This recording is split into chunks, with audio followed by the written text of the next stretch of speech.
Today, we will conduct a mock interview with our consultant who is actually experienced in guiding more than 1,000 plus students for US interviews. So if you have any questions, do put them then in the comment section. Check out the visa guide that we have, as well as comment your thoughts on the ideal answers that our consultant will guide us, as well as what I did in the interview. Do comment for sure. Let's get in our consultant, Rahul.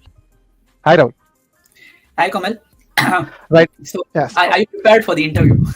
Yeah, I'm more or less prepared for the interview. I mean, this is a mock, so we'll get into the mock mode immediately. So you will be my interviewer, I'll be the candidate. And then once I answer the questions, we'll immediately have your feedback so that people can actually understand what was good from my side, what I could have done better, and stuff like that. And I would request everyone to just comment your thoughts, what you felt. If you felt the advice needed to be different, or if you had different experiences, please do put it down. So let's get to the mock mode, and we start the mock interview now. So why are you going to the US? Right. First and foremost, sir, I have been wanting to learn data analytics, and I found US being one of the big countries where data analytics is very much prevalent, and there are more opportunities there. So I thought that I will go to the US to complete my master's in data analytics. For that purpose, I'm going there. Okay. So the answer is fine, but the most of the times in the interview, it is expected that your answers are crisp and simple. So over here, you've been asked, why are you going to the US? So you have to say that I'm going to the US to study masters in this from the university that you're going to. That will be a one-line answer. And unless the visa officer asks you about why only US or why this university, that is where you can probably elaborate on why you want to go to the US or why this particular university. Okay. So I hope you understood the answer for this. Let's move on to the next question. Right. So which university are you going to? Yes, I'm going to the NYU University in New York for studying data analytics as a master's course. Okay, so so the feedback for this answer, obviously you have given a crisp answer, that's good. But the feedback would be to avoid using short forms for the university names. Okay, it'll be better to have it in full form. So instead of saying NYU, it is recommended that you say it as New York University. Okay, fine. So why did you choose New York University? I have a lot of references from some of my friends who have been seniors who have studied at the NYU University in the topic of data analytics. And I have heard that the education is good and they have also got good placements. So that is something I have heard from this university. So I thought that I should also go and study there.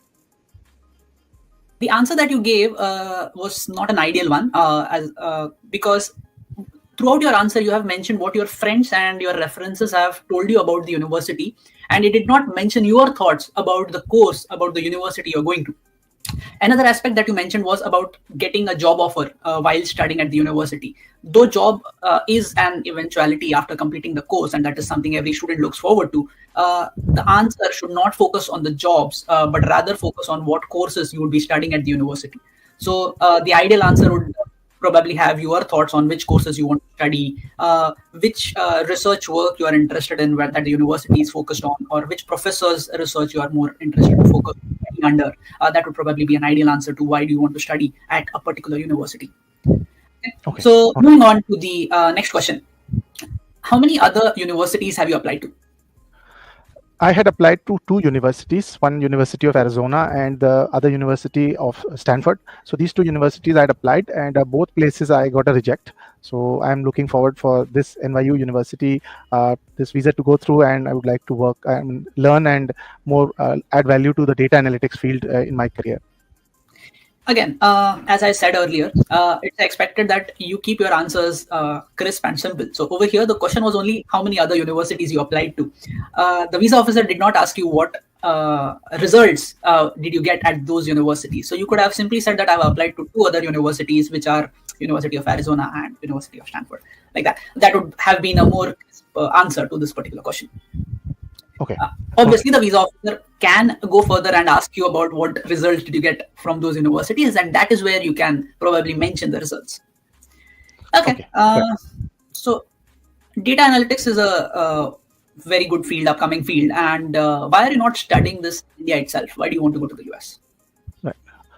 in the recent past, when I've completed my graduation here in the area of computer science, and I have been looking out for job opportunities and more learnings in data analytics, I have seen the data analytics penetration in a country like India has the implementation and application has not been huge.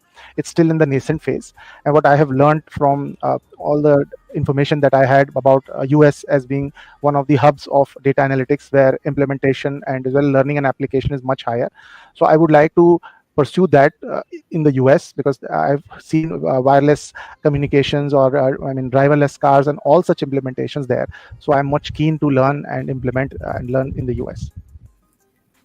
Okay. I wouldn't say this was completely not ideal, but there were parts of this answer which ideally should have been skipped. One of those parts that I'd like to focus on is you comparing India and US. Though comparison is an expected part of this answer, it would not be good to say something negative about one to mention something positive about the other. You could have used maybe slightly better adjectives in place of saying that it is not as good, it does not cover the field properly back in India, something like that. So it would have been more better saying that the curriculum is much more advanced in the US. That would have sounded much better. You could have said the curriculum is much more aligned with what the industry is using at this point. You could have used it this way. That would have not sounded as bad for India as the way it sounded while you spoke. Okay. So that is something I would recommend whenever you are comparing. Don't try to make something more negative to show something else more positive. Okay. Let's go to the next question. How are you financing your education?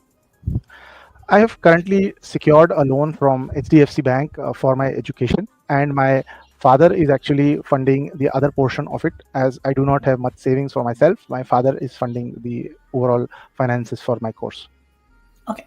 So your answer is crisp over here, but it is not complete, I would say, because what you did not mention over here is what funds are you getting from the bank, what funds are you getting from your father.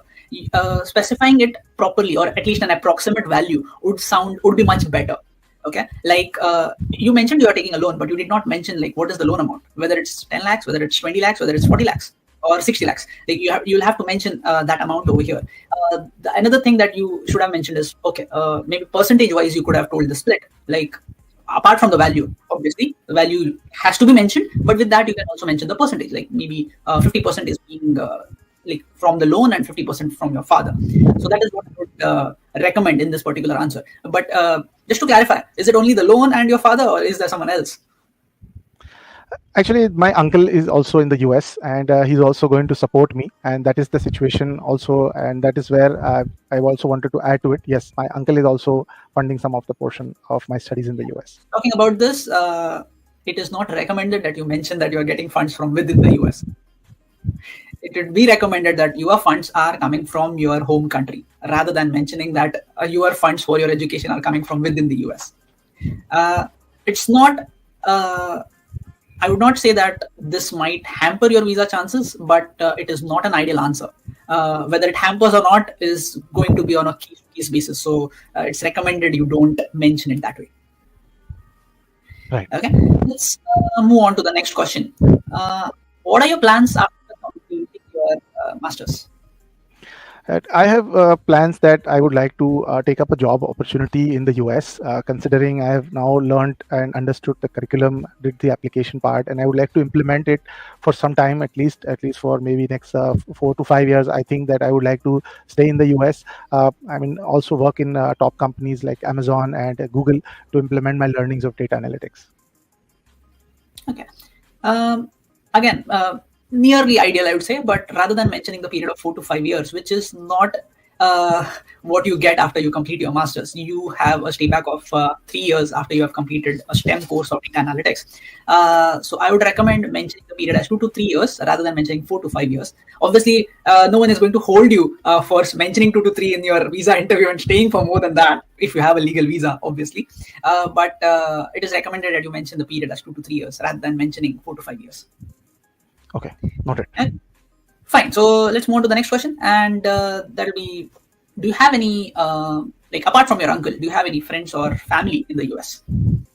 Apart from my uncle, I have a few friends who, as I mentioned, have completed the data analytics course also from NYU, and they have got good placements, and they are also in the US. So those are the people I know, and my uncle, who's my father's brother, he's also there. So these are the two group of people I know that are there in the US. Okay, fine. That's I would say is an ideal answer, because rather than saying that you do not know anyone, or rather than lying about that you do not have anyone in the US, it's always better that you be truthful to the visa officer, saying whoever, like friends, family, whatever. So you can, whatever you mentioned over here sounded like an ideal answer. Okay. Okay. So I believe like we have covered most of the general questions that can be asked during a visa interview, but definitely on a case-to-case basis, on a student-to-student basis, these questions can vary a lot. Now, there are certain questions which could have been asked over here, like what do you mean by data analytics? And this course, obviously, you are going for data analytics, you will be asked for data analytics, but someone else going for business management, supply chain management, computer science, electronics and communication engineering, ECE, they have a different method of explaining the course that they are going for. And similarly to you, you had a set of sponsors, you had a loan, someone might have only loan, or so the case-to-case basis, the type of questions that can be asked by the visa officer will vary a lot. So, yeah. Okay, so as an expert, I want to ask you some open questions that we get a lot of comments about, because now I feel our mock framework is over. We have the little bit of a roundtable or a podcast approach to maybe I'm asking you some questions and you can share your perspectives. One of them is what I have learned from a lot of students, that we have to be sure to indicate to them that I want to come back only. So I don't want to stay there. I have education done, and I don't want to stay in your country. I will come back only. So is this a feeling or a vibe that I have to keep showing all along my interview, that no, I have my parents, I have my property, I'm coming back, I'm not staying there? What is your opinion on it? So see, obviously, as a student, you are spending a lot of money to pursue or study a particular course in the US. So you don't have to show that particular vibe that you are coming back in every other answer. It seems like a repetitive point, and the visa officer might not like it. It will press a lot of like, it's not expected that the student mentions that he's coming back to India, coming back to his or her home country in every other answer. But whenever the question demands it, like, what are your plans after masters, or do you plan to come back to your country? In these particular questions, when the question is asking about it, during those times, it is recommended that the student mentions that yes, they have a plan of coming back to their home country. Right. So one more question I had on my mind is that, as you have interviewed so many people, and obviously the people who are watching us can reach out to the description and maybe connect with you for a mock interview, or maybe one session as well, because you have so much of experience. Is the visa interviews different in different states and cities? Because I want to understand a feel from you that probably maybe you have consulted some people who are in Mumbai, some people who are maybe in Pune, some are in maybe Delhi or Gujarat or somewhere else. So is it or maybe the south of the country? Is it really different, or it's like some people ask only 2 questions, some of us are asked like 10 questions like you asked me? So what's your view?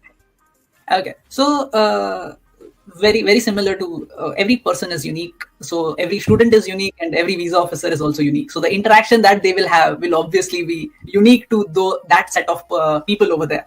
So some visa officers can like the profile of the student based on their I-20 itself. If someone says that they have got an admit from Harvard or Stanford, or MIT for that matter, they will definitely be impressed with the student's profile, because getting an admit from such a university is obviously a big thing.